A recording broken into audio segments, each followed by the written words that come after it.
Buenos días con todas y con todos. Un agradecimiento porque nos han acompañado en este seminario sobre desigualdades urbanas en América Latina y en el área andina. De alguna manera, esta actividad nació hace prácticamente un año, cuando nos encontramos aquí en Quito para discutir los temas que se venían planteando alrededor de Hábitat 3 y logramos hacer en Quito una reunión alternativa, por eso se llamó Hábitat 3 alternativo, principalmente porque veíamos que habían algunos problemas dentro del oficial. Para empezar, entrar al Hábitat 3 oficial fue una odisea, porque Naciones Unidas primero demandó que ese espacio fuera un espacio que tendría soberanía exclusiva a Naciones Unidas, es decir, el Ecuador cedió soberanía sobre ese espacio al extremo de que incluso un monumento, una escultura que había en ese terreno sobre derechos humanos fue removida porque les incomodaba. Y entonces ocurrió eso. La segunda cosa que también nos llamó la atención es que la agenda llegó aprobada y que no había prácticamente nada que discutir, y eso le bajó muchísimo el perfil a las discusiones, y básicamente las discusiones oficiales se restringieron a la presentación de proyectos, una especie de mercado de proyectos. Y otro tema también complejo es que los municipios como actores fundamentales no tenían nada que ver en esa reunión. De aquí surgió esa discusión que planteamos de que pensar globalmente y actuar localmente lo que conducía era que la cooperación internacional definía lo que es la nueva agenda urbana. Los gobiernos nacionales son los que se comprometían incluso con la firma, como ocurrió con 193 países, y los municipios simplemente tenían y tienen que acatar esto, con lo cual su autonomía se desvirtúa. En otras palabras, nació una nueva agenda urbana sin sujeto histórico, porque la cooperación internacional no actúa sobre las realidades de las ciudades, los países por los procesos de descentralización tampoco, y los municipios quedaban al margen de este proceso. Y ahí justamente nació la idea de esta convocatoria para trabajar este tema que hoy día ya se concreta de forma explícita. Y para nosotros es muy importante porque dentro de Flaxo hemos venido impulsando una serie de iniciativas para discutir, para debatir, etcétera, los temas urbanos. Para que ustedes vean, en este mes hemos logrado realizar una reunión en la frontera entre Perú y Chile, Arica y Tacna, para discutir los temas de las ciudades fronterizas. Participaron varias universidades, varios municipios, organizaciones no gubernamentales, etcétera. Fueron 2 días donde deben haber estado no menos de unas 400 personas discutiendo el tema de ciudades fronterizas. De igual manera, durante este año hemos constituido una organización que se llama CIVITIC, donde participan 15 universidades ecuatorianas, que hemos tenido 7 conversatorios sobre temas específicos, y hace 15 días tuvimos el primer congreso sobre temas urbanos en el Ecuador, que fue verdaderamente un éxito. Se realizó en Cuenca. Hoy día estamos inaugurando este congreso y una semana altamente fructífera, porque el día de ayer tuvimos un seminario taller para discutir los temas de las organizaciones populares urbanas de Quito y Mejía. Y el sábado vamos a tener otra actividad que es básicamente una presencia nuestra en los territorios para poder interactuar con los dirigentes y líderes de las organizaciones vecinales, de las organizaciones populares, respecto de nuestras investigaciones. Pero esto no se queda aquí. La idea que tenemos es la constitución de una red de redes sobre el tema urbano, donde estarían organizaciones como esta de CIVITIC que les comento, estaría OLACIF, la Organización Latinoamericana de Ciudades Fronterizas, estaría Hábitat 3, que es Hábitat 3 Alternativo, que es una organización mundial. Estaría también la Federación Iberoamericana de Urbanistas. Estaría la Red de Teoría Urbana, que coordina Emilio Pradilla, y un conjunto de organizaciones más. De tal manera que de ahora en adelante lo que vamos a constituir es esta red de redes para poder debatir los temas de ciudad de manera integrada. No podemos, por el hecho de que nos han colgado el cartel de lo local, quedarnos en lo local. Tenemos que trabajar esto globalmente, tenemos que trabajar esto mundialmente. Y esto es lo que vamos a constituir, esto es lo que estamos constituyendo. Y se avesoran nuevas discusiones, nuevos debates. Por ejemplo, en noviembre vamos a hacer un seminario muy grande con el Colegio de Arquitectos y algunas universidades en Loja para discutir los temas Perú-Ecuador vinculados a las ciudades. En diciembre tenemos el 4º Congreso de la Red Latinoamericana de Estudios Urbanos sobre la producción de ciudad en contextos neoliberales. En enero tenemos un seminario internacional para discutir el tema de ciudad, política y género. En marzo vamos a continuar con el seminario respecto a las organizaciones populares y después vamos a entrar en los temas importantes. Uno es fútbol y derecho, el segundo es el fútbol como una industria cultural y en junio nos incorporaremos al Mundial de Fútbol. Todo esto en este próximo semestre, pero aparte de esta actividad tenemos previsto y estamos ya en conversaciones con universidades del Perú, de Colombia, para desarrollar lo que sería un doctorado itinerante, que se haría en Quito, en Bogotá y Lima. Va a ser una experiencia muy interesante porque sería un doctorado andino, localizado en estas 3 ciudades, donde los estudiantes van a poder vivir estas 3 realidades y las tesis de doctorado van a ser estudios comparativos de estas 3 realidades. Creo que va a ser una experiencia inédita, una experiencia muy rica, a la cual obviamente les estaremos convocando en su momento. De tal manera que para nosotros este seminario de desigualdades urbanas en América Latina y en el área andina es un momento clave, es un seminario muy importante, porque de alguna manera resume todas estas cosas que les estoy contando. Y para Flaxo, obviamente, es una gran oportunidad tener aquí alrededor de 70 expositores que nos van a presentar los distintos temas que abordan las desigualdades. Para nosotros, como Flaxo, es un verdadero placer poder acogerles a todos ustedes, a los amigos y amigas que vienen de fuera con las investigaciones y obviamente a la gente de aquí, de Ecuador, que nos va a permitir también lograr unas relaciones interactivas para que la producción del conocimiento pueda ser difundido por un lado y por otro lado sea construido, producido colectivamente. Quiero agradecer particularmente a Manuel Damert, que es el coordinador del grupo de trabajo de Claxo, por haber escogido a Quito y a Flaxo como la sede de este evento, y también agradecerle por toda la actividad que ha desplegado para que este evento tenga todo el éxito que esperamos que así ocurra. La calidad de los académicos que llegan yo creo que garantizan eso, pero va a depender también de los debates que nosotros planteamos. Así que, Manuel, muchísimas gracias. Y a todos ustedes, bienvenidos.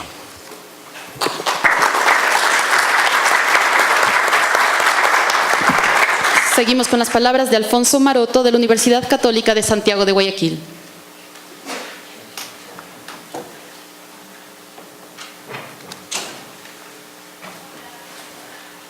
Muy buenos días. Bueno, para la Universidad Católica Santiago de Guayaquil es un placer estar en este evento. Debía de estar la directora de Educación Continua, María Luisa Velázquez, pero recientemente acaba de llegar de España, por lo que pide sus disculpas. Y bueno, no es un tema que yo llevo. Yo más, como dice Fernando, soy más del deporte, pero bueno, estoy aquí representando a la universidad y cualquier cosa estamos a vuestra disposición.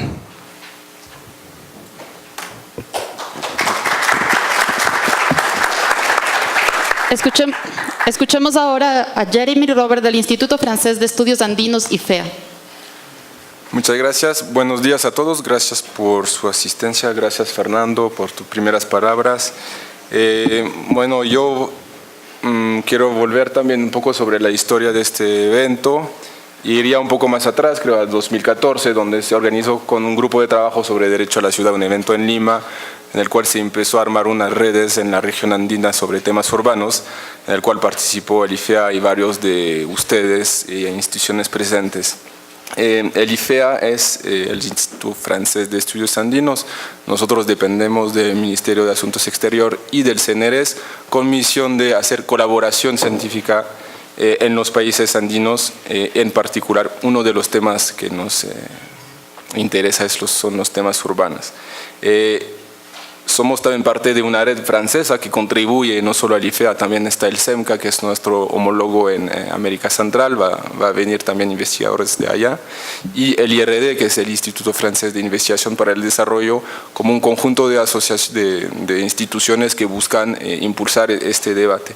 Entonces, a raíz de 2014 surgió la idea y la necesidad de buscar un poco cuál era la específica o impulsar un grupo de investigación en la región andina, y se realizó antes de Habitat 3 un evento en Quito, también en 2015, bajo la iniciativa de las dos personas que acaban de llegar, Pascal y Julián, de hacer un panorama de la investigación en la región andina, 20 años después del libro que se había hecho con Ciudad y contigo y con el IFEA y con Henri Godard, no sé si participaste en pero de panorama de la investigación en el área andina en 1988.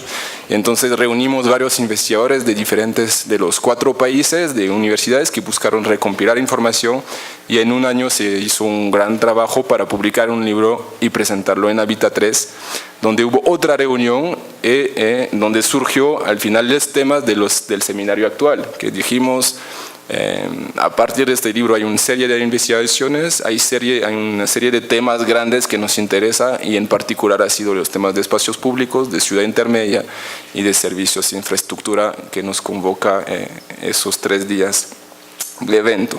Entonces hay una historia de esfuerzo, diría, colectivo. Realmente se está sumando esfuerzos de todas las universidades y personas que participan en ese grupo para llevar adelante una agenda, realizar reuniones donde permite intercambios y buscar sinergias entre proyectos, estudiantes, profesores, investigadores, etcétera. Y espero que este evento va a ser contribuir de la mejor manera a esta actividad. Entramos entonces también dentro del paraguas grande del grupo que está coordinando Manuel de Desigualdad Urbana, y nos da entonces este lindo seminario con, creo, ponencias que van a ser sumamente interesantes. Quería aprovechar, agradecer todas las instituciones que participaron para este evento. Se ha constituido, creo, un esfuerzo colectivo, casi se está formando como un consorcio, para retomar un término de la ciudad neoliberal, de gente que está trabajando juntos sin necesariamente una cabeza, aunque sí hay una persona atrás que coordina todo, que es Manuel, pero agradecer también la cooperación regional francesa para los países del sur, que apoya justamente intercambios regionales y apoya a nosotros como instituciones IFEA, IRD, CEMCA, en colaboración con las instituciones de la región andina y afuera en la región latinoamericana. Bueno, con eso agradeciendo y pasando la palabra a Manuel. Muchas gracias. Seguimos con las palabras de Manuel Damer, coordinador del Grupo de Trabajo sobre Desigualdades Urbanas de Claxo. Buenos días con todo y todas. Yo voy a ser bastante breve para dar paso a lo sustancial del evento, que empiezan a hacer las ponencias. Yo solamente quería mencionar 3 puntos en este momento de la inauguración. Un primero es que hay que recordar que esta actividad se inscribe en un esfuerzo que tiene más de 10 años, porque cada uno está como buscando el antecedente, no estamos como peleando dónde está el origen, ¿no? Pero acabamos. En el caso de Claxo hay un primer grupo que coordina Jaime Erazo y Teolinda Bolívar, que se llama Hábitat e Inclusión Social. Me imagino todos aquí conocen a Jaime Erazo, está aquí presente, es un gusto que esté aquí presente, quien es una persona incansable en el desarrollo de actividades y discusión de temas urbanos. También me imagino que todos conocemos a Tolinda Bolívar, quien es una pieza fundamental para entender lo que es la vivienda popular en América Latina y en un momento muy específico del desarrollo, ¿no? Luego ese grupo, que tuvo dos momentos, se convierte en el grupo de Derecho a la Ciudad, que coordina Fernando Carrión, quien no necesita mayor introducción, incansable en temas de fútbol y en temas de seminarios, ¿no? Un poco. Y también lo coordina María Cristina Cravino, de Argentina, quien también es una persona que ha desarrollado un conjunto de reflexiones fundamentales sobre el derecho a la ciudad, sobre la vivienda, sobre las villas. Es en ese contexto de larga que se van juntando un montón de experiencias ya mencionadas por Jeremy y por Fernando, que surge este nuevo grupo, que es básicamente otro nombre, pero es la continuidad de un grupo de gente que viene reuniéndose hace mucho tiempo. Y en ese contexto es que se plantea este grupo de desigualdades urbanas que dura hasta el 2019 y que el segundo tema que yo quería hacer énfasis es reconocer que este es un esfuerzo de 12 personas que forman el comité académico. Para esta reunión recibimos 250 propuestas de ponencias. Lamentablemente hubiera sido fantástico aceptar todas y tener un evento de 25 días, ¿no? Pero bueno, la vida no se puede así, entonces tuvimos que aceptar 60, 70. Y en todo este proceso de desarrollo, de selección de ponencias, de definición de los temas, de la convocatoria y toda esta parte pesada que aparece detrás de los eventos, es importante mencionar todas las personas que participaron del comité. Andrea Carrión por el IAEN, Juan Cabrera por la Universidad Privada Boliviana, Patricia Urquieta por la Universidad San Simón de La Paz, Pablo de Centeno por la Universidad Católica, Jeremy Robert por el IFEA, Julián Rebotier y Pascal Metzger por la Cooperación Francesa, Jaime Erazo por CAP y Flaxo, Tatiana Acevedo por UNESCO, Thierry Lule por el Externado, Fernando y mi persona. Es el esfuerzo de estas 12 personas con las cuales nos estamos reuniendo hoy día, con las cuales se definió tener 3 ejes temáticos: ciudades intermedias, espacio público y servicios de infraestructura, que básicamente lo que buscan, y es el tercer punto, y con esto ya vamos acabando y empezamos con la parte interesante del evento, que lo que buscan es discutir las distintas escalas en las cuales se manifiesta la desigualdad en el caso de las ciudades y tratar de abordar 2 preguntas básicas, que es la ciudad, cómo se vincula con la desigualdad, no solamente desde las perspectivas clásicas de segregación, sino desde perspectivas distintas y escalas distintas, ¿no? Y por eso hay perspectivas sobre redes de ciudades, que van desde la red de ciudades, que es una perspectiva un poco más amplia, hasta un montón de mesas que ustedes van a poder ver en los programas, que están invitados a participar los 3 días y no abandonar, y esto es casi un pedido, ¿no? Que lo que buscan es entender cuáles son las prácticas sociales en contextos específicos a partir del espacio público, la relación entre grupos y un largo etcétera. Dicho esto, son 70 ponencias, son 3 días, creo que va a ser muy emocionante todo lo que vamos a tener aquí. Va a ser también un poco agotador porque vamos a estar hasta las 8 de la noche el día de hoy y así todos los días, pero creo que vale el esfuerzo. Dicho esto, damos por inaugurado el evento y daríamos paso a la mesa magistral, por lo cual no se mueven de sus sitios, ¿sí? E invitamos a Fernando y a Mercedes y Virgilio a pasar al frente. Muchas gracias.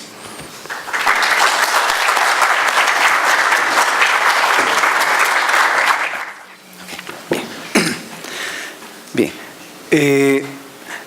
Buenos días con todas y con todos. Damos inicio entonces a la primera mesa de este seminario, la Mesa de Desigualdades Urbanas en América Latina, ¿no?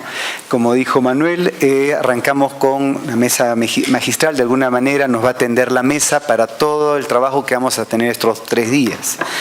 Para ello vamos a tener acá las exposiciones de María Mercedes Di Virgilio y de Fernando Carrión, ¿no? Pequeñas notas sobre cada uno de ellos, tampoco no voy a aburrirlos con unas extensas hojas de vida que tienen, ¿no?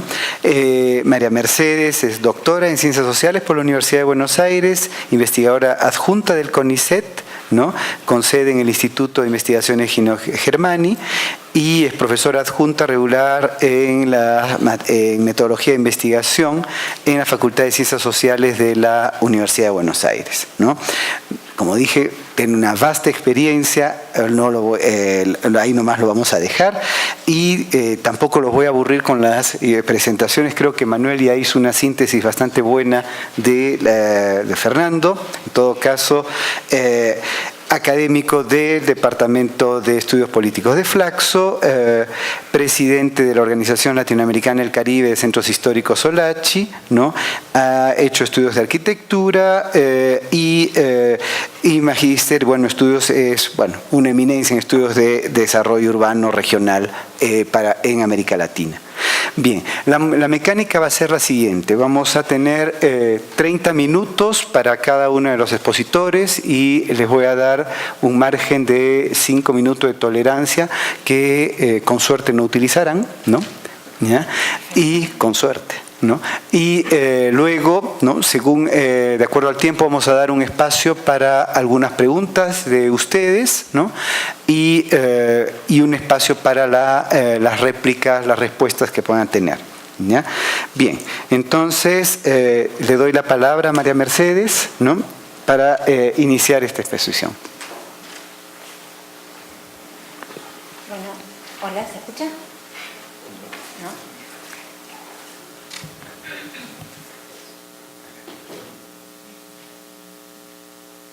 Ahí, ok. Lo moví al revés, perdón. Buenos días a todos y a todas. Estoy muy contenta de estar acá. Le agradezco enormemente a Manuel y a Fernando y a través de Fernando a Flaxo por la convocatoria. Como dijo Manuel, este es un trabajo que empieza hace mucho tiempo y yo tuve la suerte de participar de estos distintos espacios a lo largo de estos 10 años casi.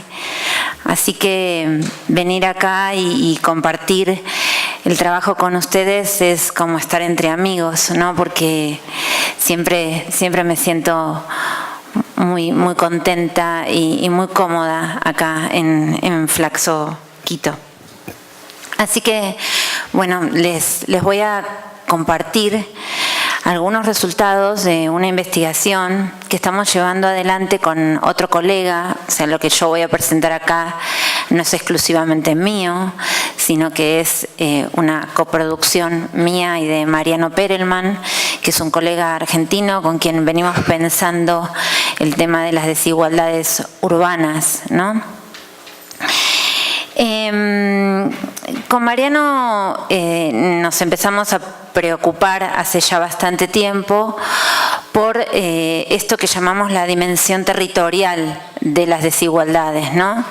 Lo que veníamos observando en las distintas investigaciones, en los distintos estudios que leíamos sobre Argentina en particular, pero también sobre otras latitudes, es que la dimensión espacial de la desigualdad era una dimensión habitualmente ignorada, ¿no? Entonces empezamos a pensar qué es lo que le aportaba la cuestión territorial, el espacio, a la desigualdad, a los fenómenos, ¿no? A través de los cuales se expresa la desigualdad. Entonces, decidimos centrarnos en...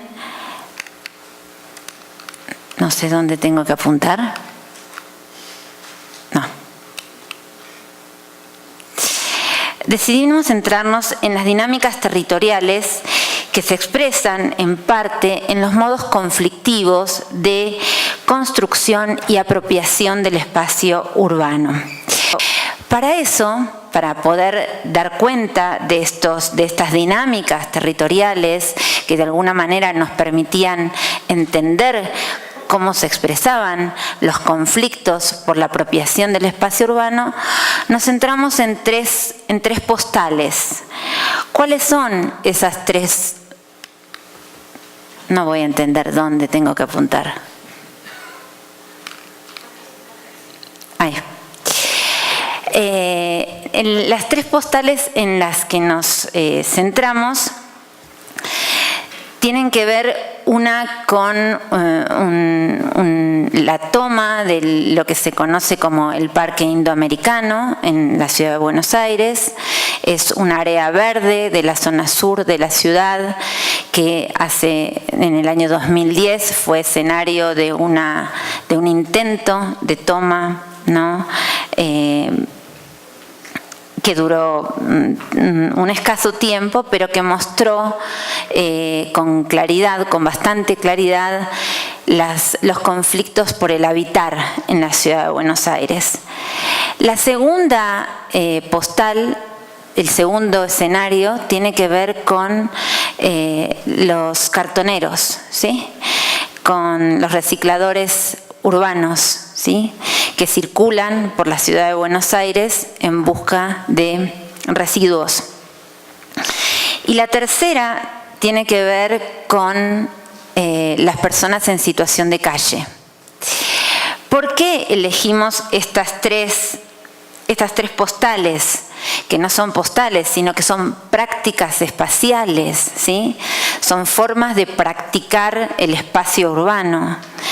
Porque nos hablaban justamente de tres dinámicas, que son el habitar, el circular y las personas en situación de calle muestran concomitantemente estas dinámicas del habitar y del circular. Entonces, en cada una de estas prácticas nos propusimos observar los mecanismos de producción y reproducción de las desigualdades.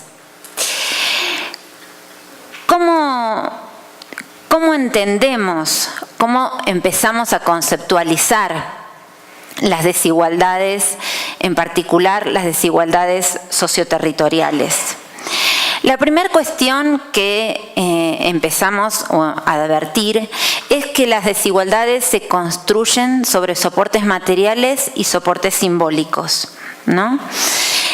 Soportes materiales y simbólicos que obviamente están históricamente y socialmente producidos, pero que son y están territorialmente contextualizados, ¿no? Y esa es una primera dimensión que habitualmente se pierde, que las desigualdades están territorialmente contextualizadas en estos distintos momentos históricos, ¿no?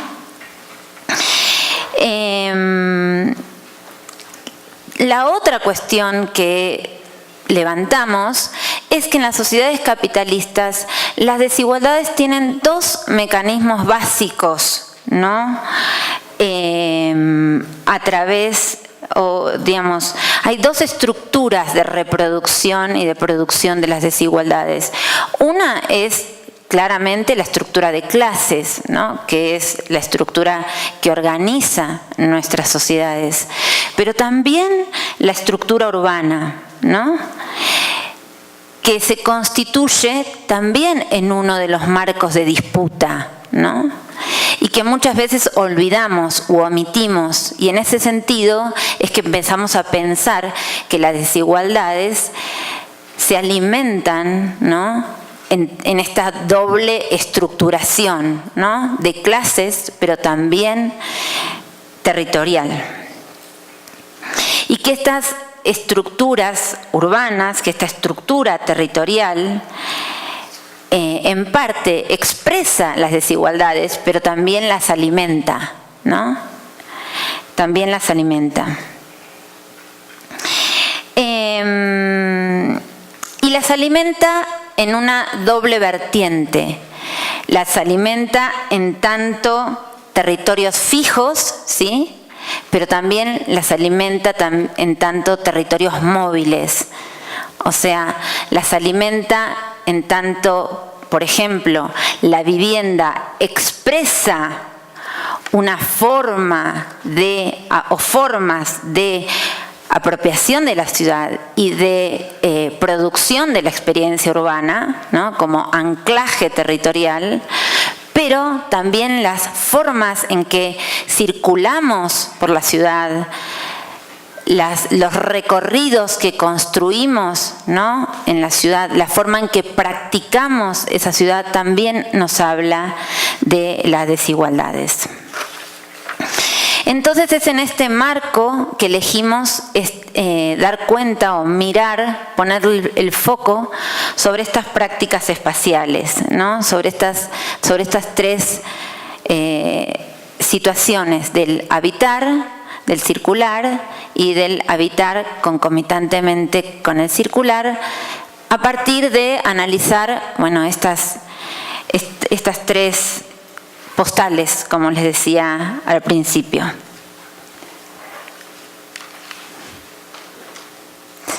Creo que esto ya lo pasé.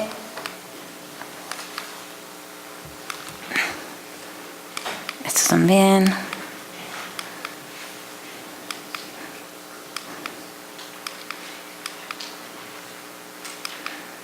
No, quiero quedarme acá.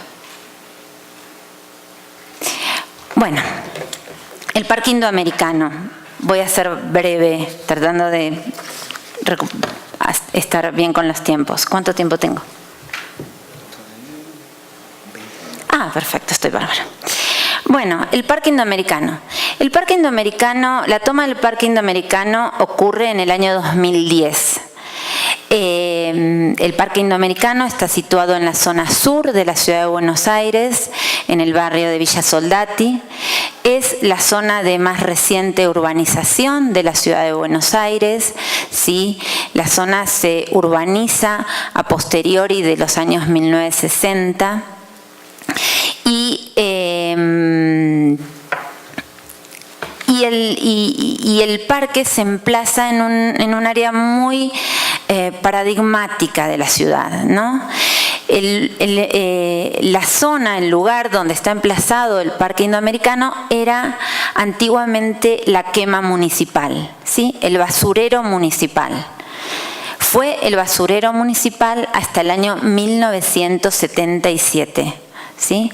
En el año 1977, en pleno proceso de la dictadura militar, se decide cambiar, ¿no?, el sistema de recolección y procesamiento de los residuos urbanos y en ese contexto se erradica la quema, ¿sí? Se erradica la quema, se erradica el basurero municipal y se decide, ¿no?, poner en valor esa zona. Con Mariano decimos civilizar esa zona a través de la parquización y construir allí lo que en su momento se pensó sería como un segundo Palermo. Los que conocen la ciudad de Buenos Aires saben que los bosques de Palermo es un área, un parque muy extenso que está ubicado en el norte de la ciudad y es un área realmente muy, muy bonita. Bueno, en el año 1978, el entonces intendente de la ciudad, Osvaldo Cacciatore, impulsó un proyecto, el primer proyecto de parquización del predio, ¿no?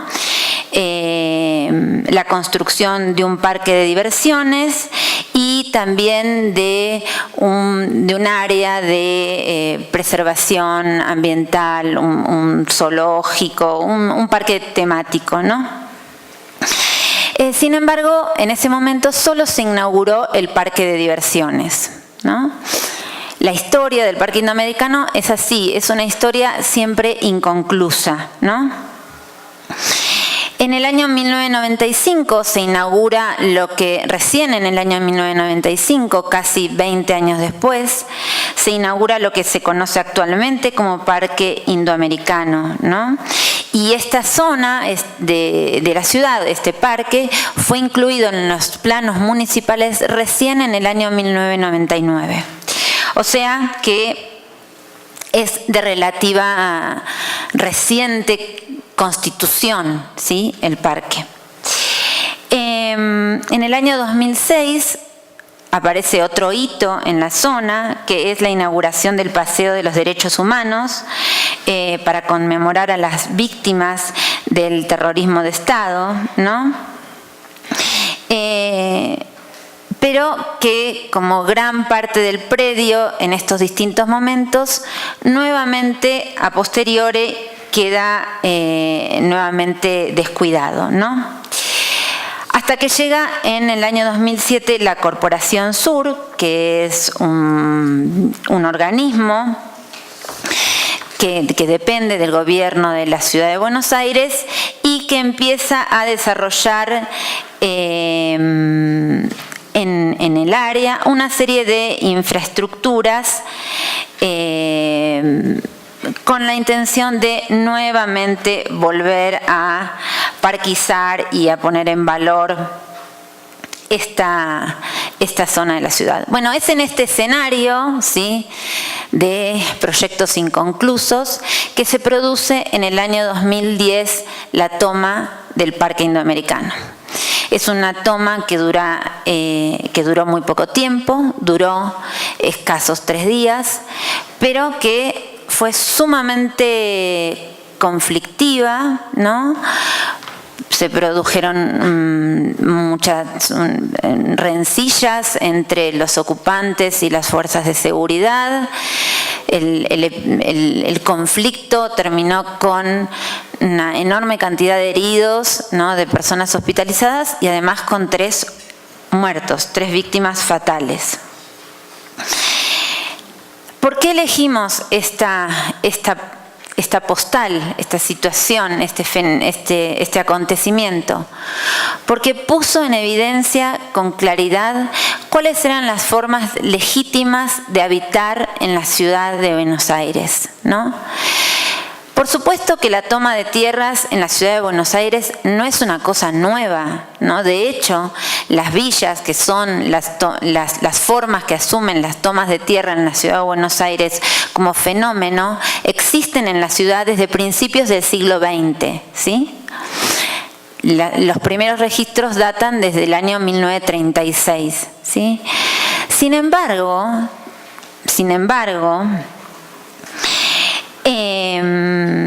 las viejas villas que actualmente contabilizan alrededor de 17 urbanizaciones fueron procesadas en el imaginario colectivo como las formas legítimas de acceso informal al suelo urbano, ¿sí?, versus nuevas formas de apropiación, ¿sí?, que no son toleradas por el imaginario colectivo, ¿no? La impugnación de estas nuevas formas de apropiación, ¿no?, quedó claramente al descubierto en los discursos y en las acciones que se produjeron en torno al conflicto por el Parque Indoamericano, ¿no?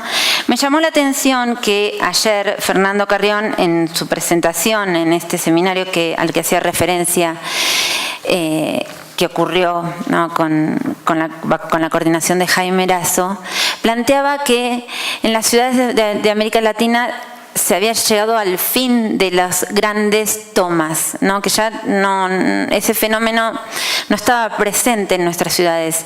Y me hizo eco en relación a la situación del Parque Indoamericano.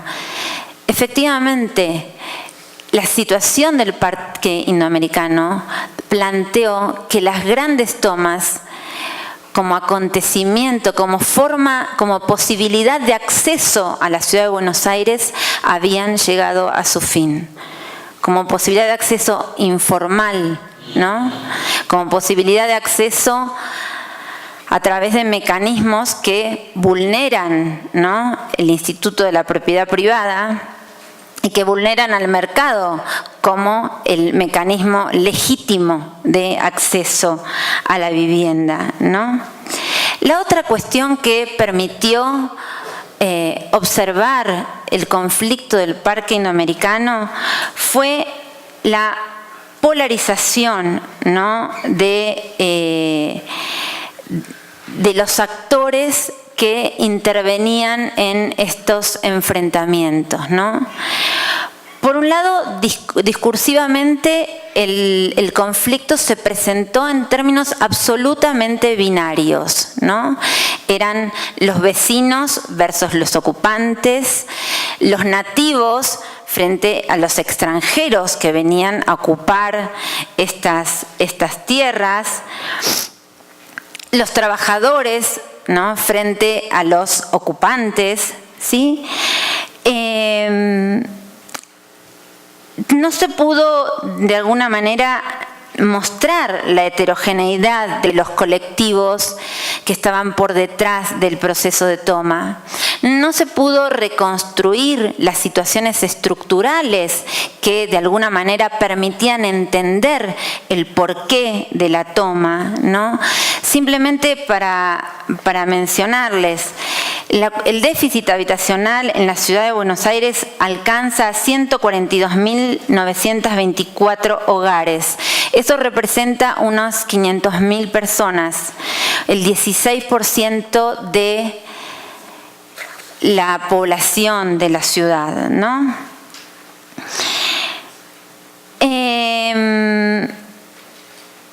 Puso en evidencia también la cuestión de las disputas por el derecho a la ciudad. Si bien la Constitución de la Ciudad de Buenos Aires y la Constitución Nacional consagran el derecho a la ciudad, ¿no? No todos los pobladores parecen tener o ser sujetos de los mismos derechos. No todos son merecedores de los mismos derechos, ¿no? No todas las categorías sociales parecen ser merecedoras de los mismos derechos, ¿no?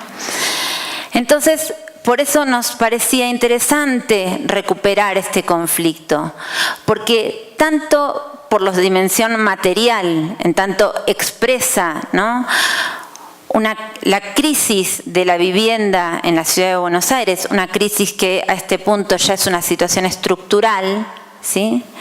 Pero además de eso, permite observar cómo estas desigualdades que se asientan sobre situaciones estructurales se construyen y reconstruyen permanentemente en las relaciones entre los distintos grupos sociales y en las formas discursivas y en las narrativas que estos grupos construyen unos sobre los otros y en las categorías sociales que circulan y morales que circulan en estas narrativas. Bueno, la siguiente postal es la postal por el circular, ¿no? La postal de los cirujas. Los cartoneros tampoco son un fenómeno nuevo en la ciudad de Buenos Aires, ¿no? Históricamente se constata la presencia de cartoneros, de cirujas en la ciudad. Pero ¿qué pasó? Mientras existió el basurero municipal, estos cirujas estaban circunscriptos a la zona de la quema, ¿sí? Su vida cotidiana se resolvía en la quema. Cuando el gobierno, el entonces intendente, ¿no?, de la ciudad de Buenos Aires, define, ¿no?, que llegó a su fin esa forma de procesar los residuos urbanos, eso cambia, ¿sí?, drásticamente todas las actividades que tienen que ver con el trabajo informal en torno a la basura, ¿sí? Quienes trabajan, ¿sí?, en relación a la basura cambian, ¿no?, se ven obligados a cambiar su lugar de trabajo. Ya la quema no existía más, ¿sí?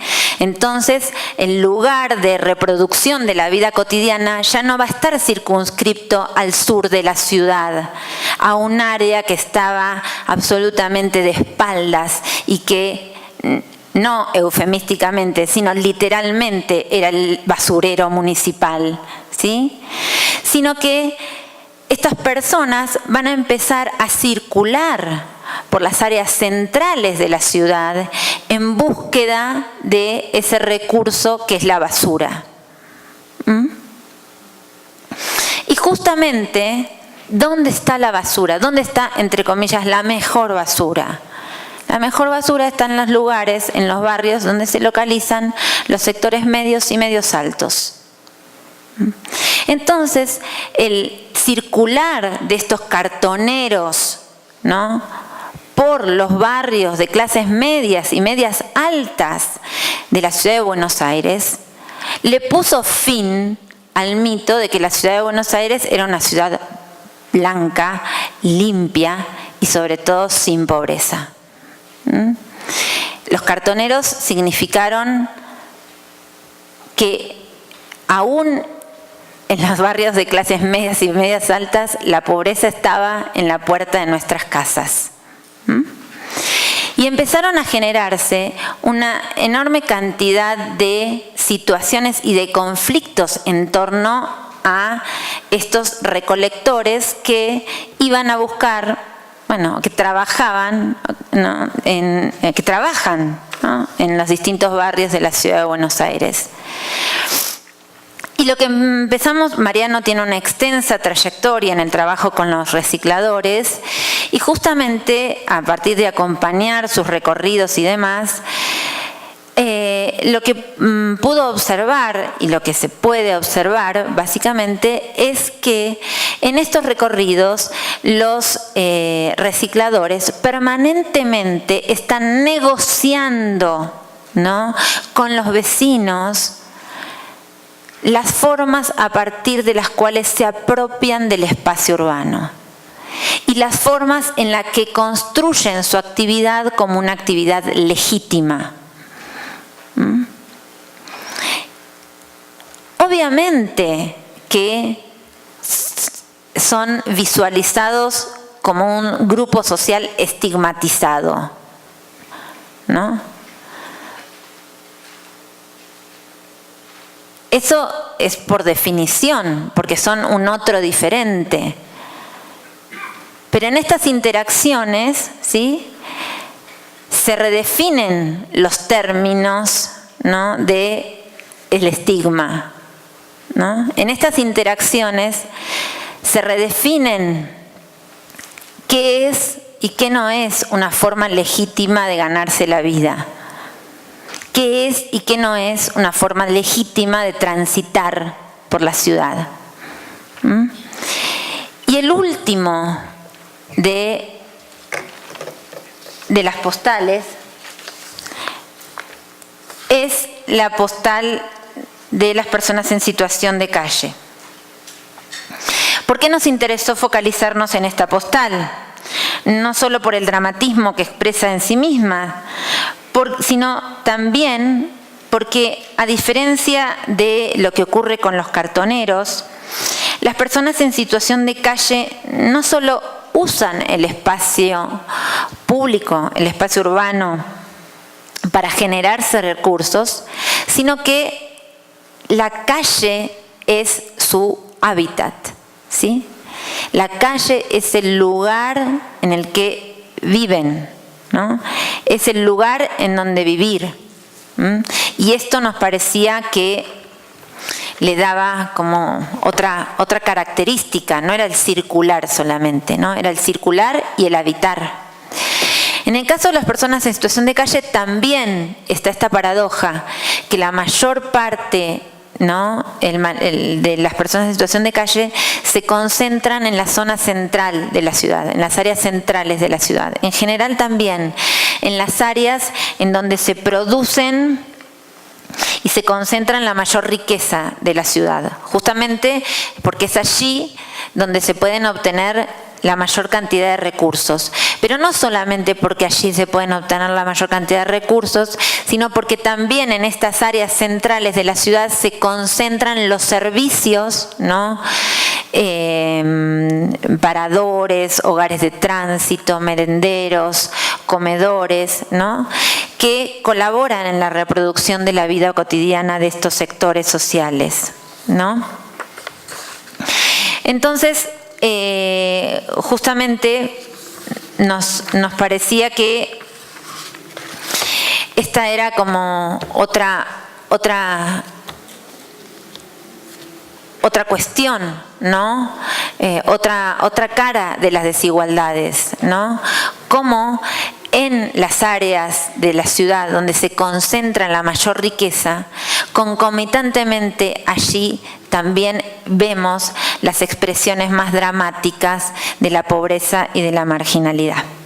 Bueno, para cerrar, algunas conclusiones, ¿no? Las postales nos permitieron mostrar los modos en los que los grupos de menores ingresos pugnan por el acceso y el uso del espacio urbano. Pero también las formas en las que estos grupos y sus prácticas son significados por ellos mismos y por los sectores de mayores ingresos. Si bien las desigualdades tienen un sustrato material que se cristaliza en estructuras históricas de desposesión, tienen también un sustrato relacional y simbólico que se construye en estas territorialidades cotidianas, ¿no?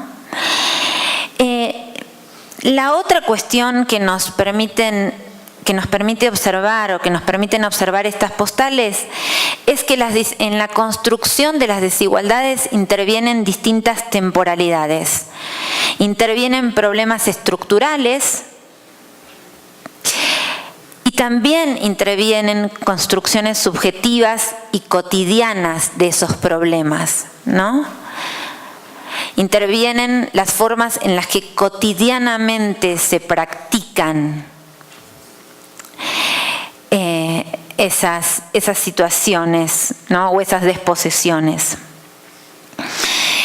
Las prácticas espaciales, en particular, nos permiten entender los intentos por la redefinición del orden urbano y por las formas más o menos legítimas de integración social y territorial. Muchísimas gracias.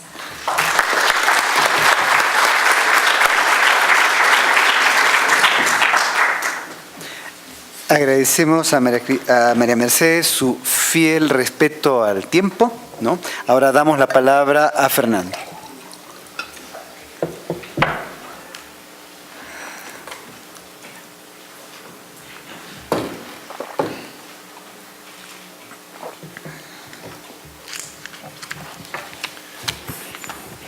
Bien, muchas gracias.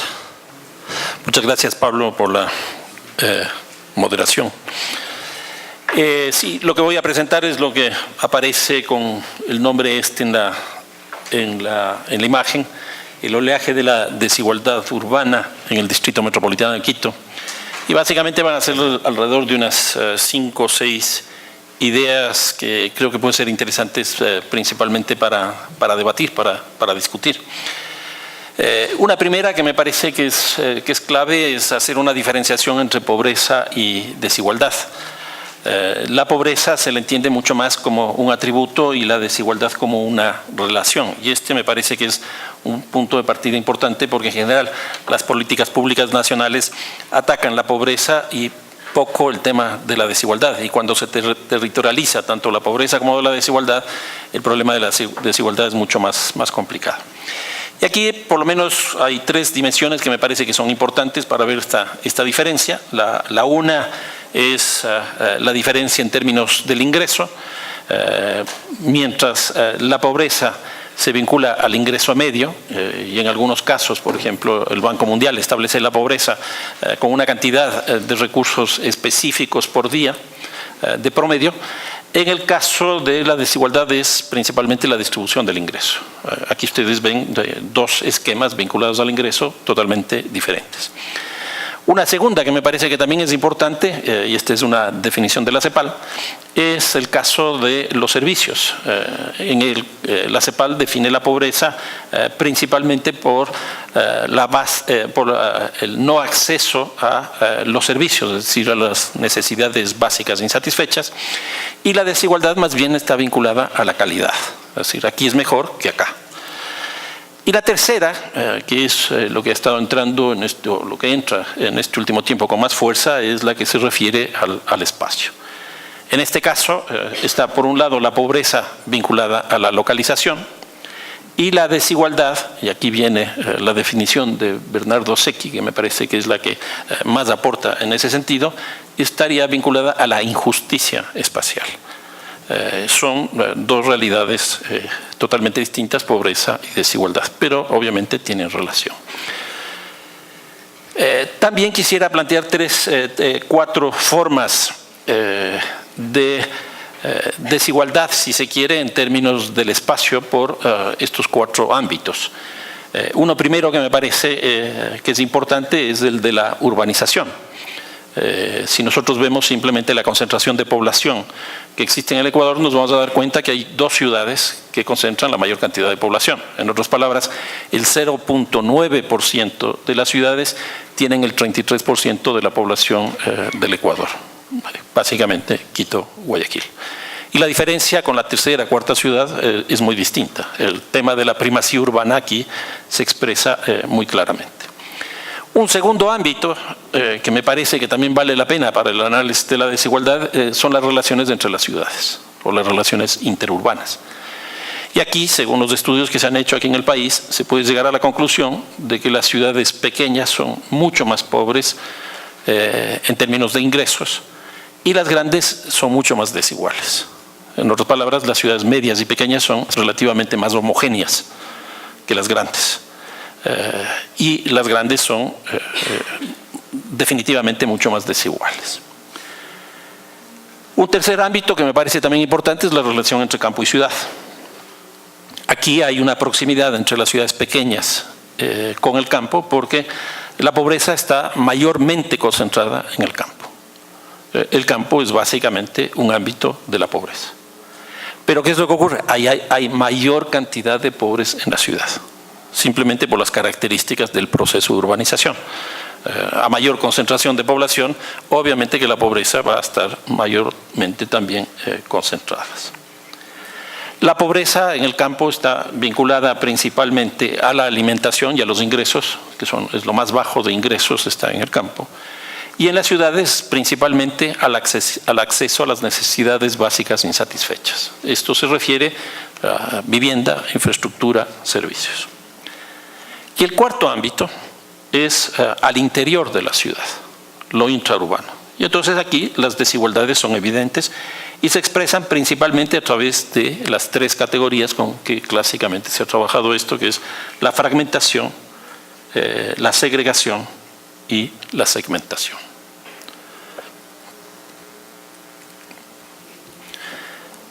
Una tercera idea, y que me parece importante de alguna manera explicar el por qué utilizo la palabra de oleaje para entender las desigualdades.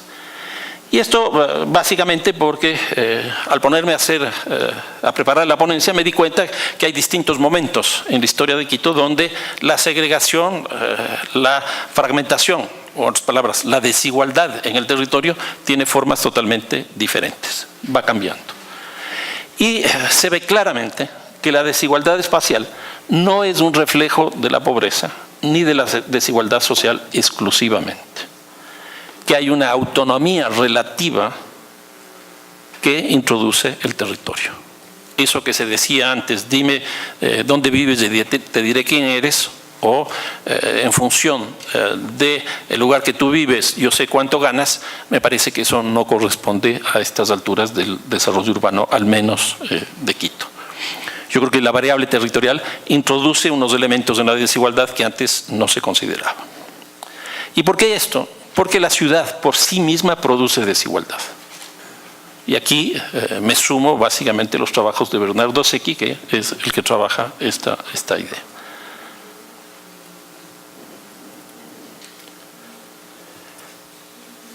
Una cuarta idea que va justamente en la idea del oleaje. En otras palabras, hay una formación histórica de la desigualdad espacial en Quito. Y claramente lo que se ve es que en Quito ha habido una transformación notable de la organización del territorio en el tiempo y haciéndose cada vez más compleja. Y aquí aparecen por lo menos 4 o 5 determinaciones que me parecen importantes, vistas desde lo local, vistas desde lo urbano. Por un lado está la consolidación de la capitalidad y la capitalidad que de alguna manera está cuestionada permanentemente. Quito, como capital del Ecuador, logra consolidarse a principios del siglo pasado, a principios del siglo XX, y es a partir de ese momento que la desigualdad empieza a cobrar nuevas dimensiones. En ese contexto, entender Quito sin Guayaquil es imposible. ¿Y por qué digo esto? Porque vamos a ver momentos en que la desigualdad de Quito se incrementa o se decrementa en función de lo que pasa en Guayaquil en la relación de la bicefalía urbana que tiene el Ecuador. Por ejemplo, en la época del petróleo, la década de los años 70, Quito, como capital del Ecuador, tiene ingentes recursos económicos que provienen del petróleo. Baja la pobreza, se incrementa la desigualdad. Quito crece, Guayaquil decrece. Después, toda la época neoliberal, básicamente 80, 90 y principios del 2000, es el proceso inverso. Quito cae en términos de ingreso, pero la desigualdad también se reduce. Y el fenómeno inverso pasa en Guayaquil. Nosotros todavía no tenemos estudios que nos permitan vincular Quito-Guayaquil para entender justamente esta dinámica, pero en este caso me aparece esta como una determinación fundamental. La tercera condición para entender estos procesos históricos tiene que ver con las políticas urbanas y principalmente las políticas urbanas vinculadas a las infraestructuras. Y aquí son los elementos principales, la vialidad. El elemento de la vialidad durante estos últimos 40 años ha sido absolutamente relevante en la construcción de la desigualdad en Quito. En relación con esto están los momentos de gran expansión urbana. Uno a principios del siglo pasado, alrededor de la primera década del siglo pasado, otro en la década de los años 70 con el boom petrolero y otro que vivimos justamente en la época de la Revolución Ciudadana del 2007 para acá. En todos esos casos el crecimiento de la mancha urbana de Quito ha sido notable y de manera correlativa también el incremento del mercado inmobiliario. Son los tres momentos en que crece la mancha urbana, crece el mercado inmobiliario y crece la desigualdad. Y obviamente también estos periodos han estado marcados por fuerte presión demográfica por la migración del campo a la ciudad, con excepción del último periodo. En estos últimos 10 años, la migración del campo a la ciudad se ha reducido notablemente. Quito tiene una tasa de crecimiento que nos llega al 1.4% promedio por año. Es decir, Quito casi ya no crece. Lo que crece son las periferias. Los valles están creciendo con unas tasas alrededor de 4,5, 4,2%. Lo mismo hacia el extremo norte, toda la zona de Carapungo, Calderón, y hacia el sur, la zona de Guamaní, etcétera, también tienen tasas de crecimiento. Pero la parte central, donde estamos nosotros aquí, prácticamente ya no crece. Entonces, lo que tenemos claramente a partir de estas determinaciones sería esta idea del oleaje que está construida sobre 4 periodos. El primero es un periodo de transición que va de la lógica radial que tenía la ciudad de Quito, sobre todo en el siglo XIX, una ciudad que se construyó sobre la base de plazas, sobre la base del espacio público, cuando lo que es hoy en día el centro histórico era la ciudad toda. Ese fue el punto de partida. Esto se rompe justamente a principios del siglo XX, con los datos estos que les señalaba hace un rato, donde hay una modificación sustancial. La ciudad ya no se organiza desde el espacio público, sino que empieza a organizarse, y de este momento hacia la actualidad se organiza desde el espacio privado, ya no se organiza desde lo público. Y aquí se agota esta forma de organización territorial que tenía lo que hoy es el centro histórico y empieza a formarse una nueva forma de organización territorial que es de carácter longitudinal. La ciudad del siglo XX es una ciudad absolutamente longitudinal, norte-sur. Y aquí mucho tiene que ver la geografía, la presencia del Pichincha en el costado occidental, hacia la parte oriental, principalmente el Machángara y el Echimbía, que hace que la ciudad se desarrolle en ese sentido. Y aquí principalmente lo que tenemos es una desigualdad norte-sur. El sur, básicamente los sectores populares, y el norte de los sectores medios y altos. Yo diría una clara desigualdad que se expresa en el territorio entre el norte y el sur y el centro de alguna manera como el que logra establecer esa diferencia entre la ciudad moderna y la ciudad antigua. Aquí tienen 2 mapas, el de 1888, que es el mapa que muestra las características de la organización territorial de Quito, y el mapa de 1947, donde ya se ve claramente la forma de organización longitudinal con esta localización de los sectores populares al sur y los sectores medios y altos hacia el norte. Luego tenemos una segunda forma que está anclada en esta misma forma de organización territorial, donde el tema del boom petrolero es clave. ¿Y por qué? Porque el Ecuador empieza a exportar petróleo, pero este petróleo es manejado desde la capital.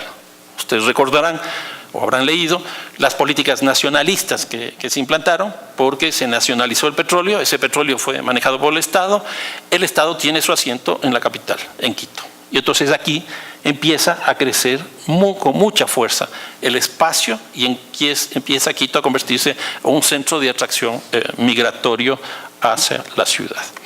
Entre el año 62 y el año 80, es decir, en aproximadamente 18 años, la mancha urbana de Quito crece 500%. Es impresionante. Y empezamos a tener ya ciertos callejones de desarrollo hacia los valles, que son estas autopistas, que bueno, se les pone el nombre de autopistas, que no son otra cosa que callejones de desarrollo urbano. En este caso, ¿qué es lo que nosotros tenemos? Una ruptura de esta linealidad clara norte-sur, porque empieza a aparecer toda la problemática de las invasiones en Quito. Quito en eso es un fenómeno tardío de lo que ha ocurrido en América Latina. Ya María Mercedes nos comentaba que esto era una cosa de principios de siglo en Buenos Aires. Nosotros podemos decir 70 años después. Entonces empieza la invasión del Comité del Pueblo, empieza la invasión de Jaime Roldós, Pizulí al norte, y hacia el sur tenemos la Hacienda Ibarra, lucha de los pobres, entre las más significativas. ¿Esto a qué nos conduce? A tener una desigualdad en términos territoriales, ya no en términos exclusivamente de norte y sur, sino a tener en términos de la relación centro-periferia. En ese sentido, Quito ya entra en la norma de la ciudad latinoamericana, entre comillas, en términos de que las periferias empiezan a hacerse populares y más bien las zonas consolidadas son las ciudades legales. Y en esto aparece obviamente esa distinción entre ciudad legal y ciudad ilegal. Y aquí tenemos un poco la consecuencia de esto que ocurre principalmente entre el año 90 y el año 2000. Ahí tienen ustedes la consolidación de la mancha urbana de esta zona central, pero ya con ciertas directrices de crecimiento hacia el área metropolitana. Incluso a fines de los años 70 ya aparece lo que denominan el plan del área metropolitana, que es interesante porque es una forma de adelantarse a lo que la ciudad de Quito empezaba a tener como desarrollo principal. Aquí lo que tendríamos es la tercera fase, que sería ya la forma metropolitana de organización territorial, que iría desde el año 90 hasta el 2007, es decir, hasta antes de la Revolución Ciudadana. Y entonces aquí, ¿qué es lo que tenemos? Una pérdida de peso de Quito frente a Guayaquil. Si en el periodo pasado fue al revés, un incremento del peso de Quito frente a Guayaquil, en este tenemos una pérdida del peso de Quito frente a Guayaquil. ¿Por qué? Porque gran parte de las decisiones políticas se van a Guayaquil. Ahí surge la política de descentralización de autonomías, ahí surge la política de la dolarización, ahí surge la política de la privatización, etc. Se traslada hacia Guayaquil, donde el peso de la liberalización de la economía tiene un impacto mucho mayor, porque Guayaquil tiene una estructura productiva sustentada principalmente en lo privado y no en lo público, como es el caso de Quito. Y entonces empezamos a tener un desarrollo urbano bastante polarizado, pero no en los términos que uno supondría. Entonces, ¿qué es lo que ocurre en términos de la desigualdad en este caso? Es que la desigualdad de arriba, es decir, donde estamos en este momento, con la desigualdad de abajo, que es la que tenemos principalmente en los valles de Los Chillos y Cumbayá y Tumbaco, tiende a reproducirse. Y es muy interesante porque la zona de Los Chillos originalmente era una zona aristocrática, incluso de gran propiedad de terratenientes, y la de Cumbayá Tumbaco más bien de pequeña propiedad. Entonces lo que ocurre es que al reproducirse lo de arriba a abajo, los sectores medios y bajos tienden a localizarse en el Valle de los Chillos y los sectores medios y altos en la zona de Cumbayá y Tumbaco. Este es el caso de esa situación. Tenemos una urbanización absolutamente polarizada, que es un poco lo que ahora estoy trabajando y planteo, de que los procesos de urbanización en América Latina ya no se hacen sobre la base de ciudades, sino sobre regiones. En otras palabras, la urbanización sin ciudad, pero es una urbanización sobre regiones. Y este es el caso de este mapita que ustedes tienen aquí. Y entramos al último periodo, del 2007 al actual, es decir, estos 10 años de la Revolución Ciudadana, que creo que dan muchos elementos de análisis. Aquí, una primera característica es que en estos años hemos tenido un urbanismo de proyectos, no ha habido planificación urbana, sino que lo que hemos tenido es un urbanismo de proyectos principalmente centrado en dos proyectos. El uno, el aeropuerto, y el otro, el metro. Si ustedes se ponen a analizar, básicamente estas dos obras son alrededor de 4.000 millones de dólares, y si nosotros sumamos 10 años de un presupuesto de alrededor de 1.000 millones de dólares, esto significa que esos dos proyectos exclusivamente se llevaron el 40% del presupuesto del municipio de Quito.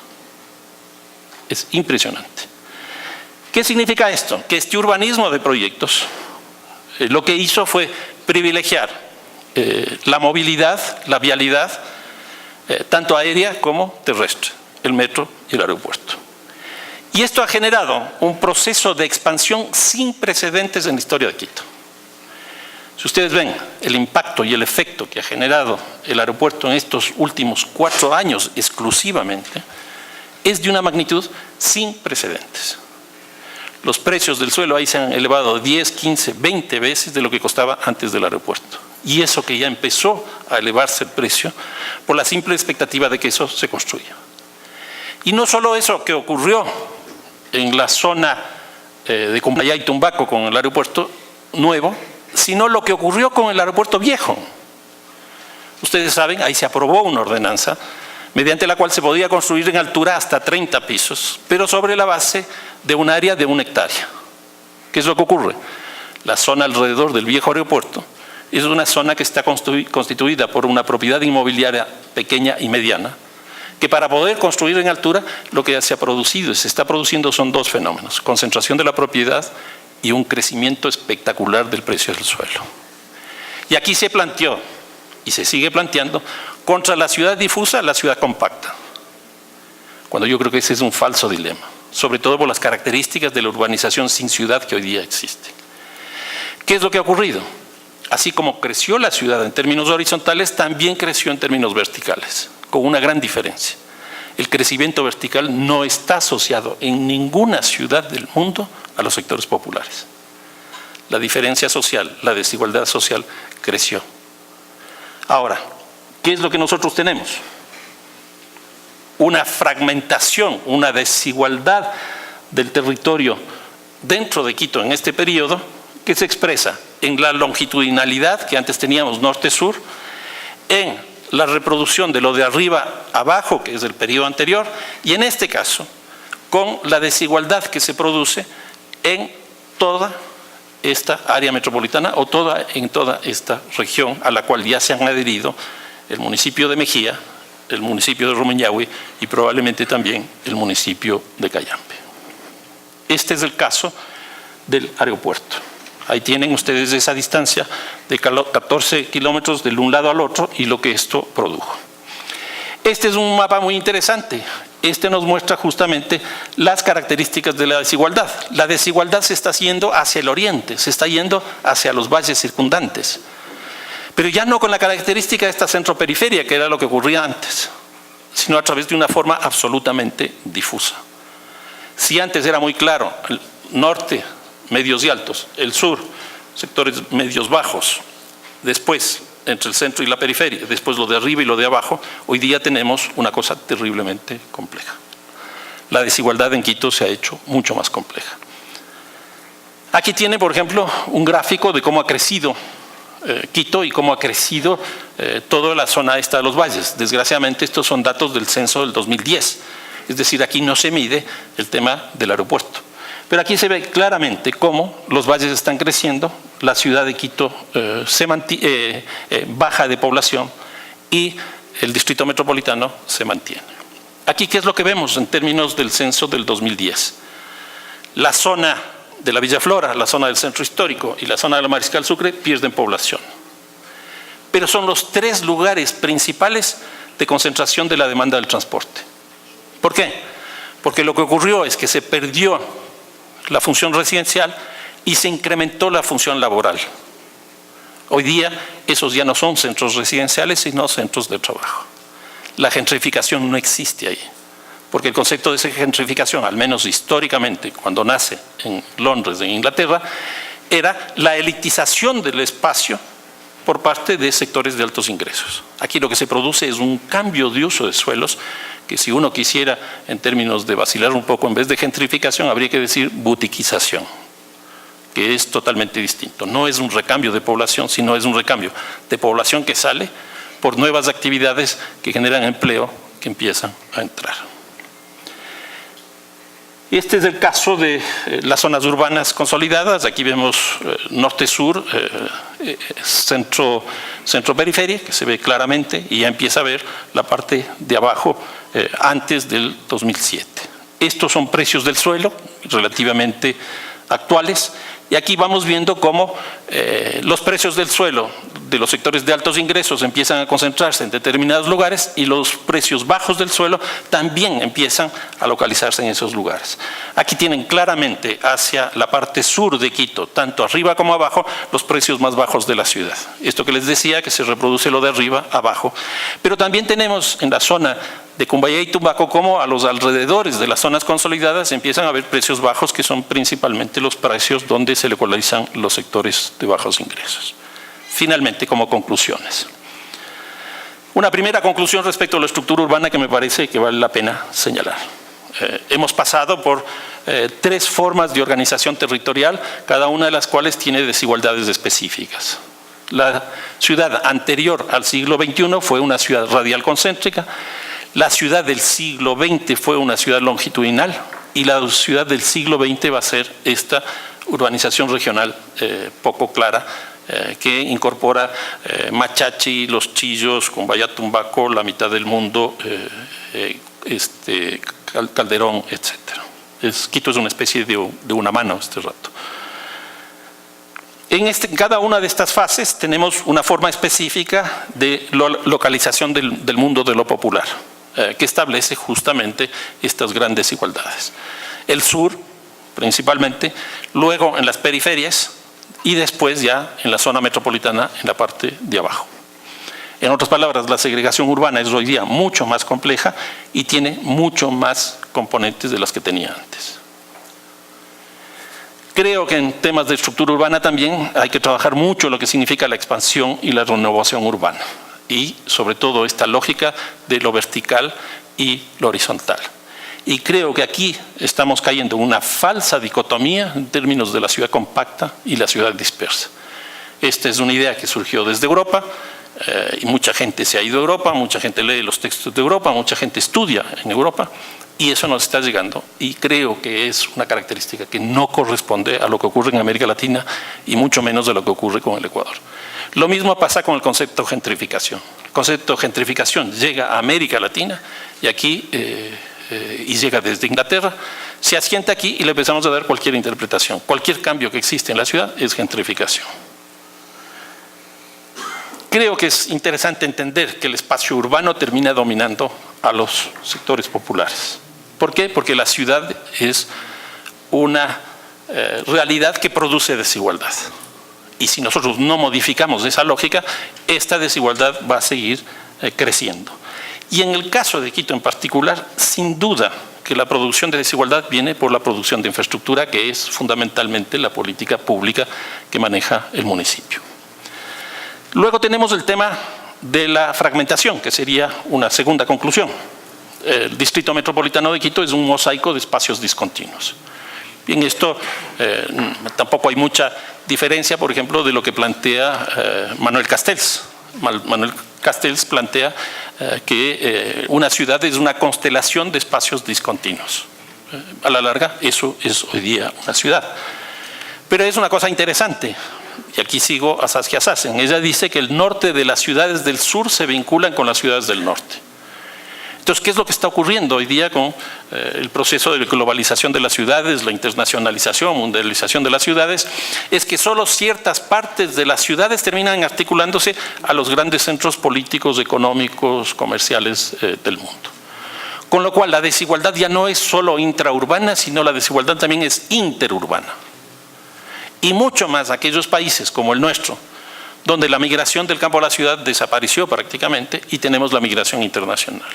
O sea, la migración internacional hace que ciertas ciudades de donde salieron personas hacia otras ciudades que fueron al resto del mundo establezcan nuevas formas de desigualdad que ya no están inscritas en los territorios tradicionales en los cuales nosotros funcionamos. Y esto ha hecho que nuestras ciudades ya no sean de ciudadanos, sino de foráneos, de extranjeros. ¿Y por qué esto? Porque la ciudad se ha llenado de muros. Tenemos urbanizaciones cerradas. Y la urbanización cerrada no está exclusivamente en los sectores de altos ingresos, sino que se ha generalizado en toda la ciudad. Cuando uno quiere entrar a Flaxo, a uno le piden la cédula. ¿Qué le están pidiendo? Pasaporte. Después tiene que preguntar a alguien para que le permita pasar, le dan una visa.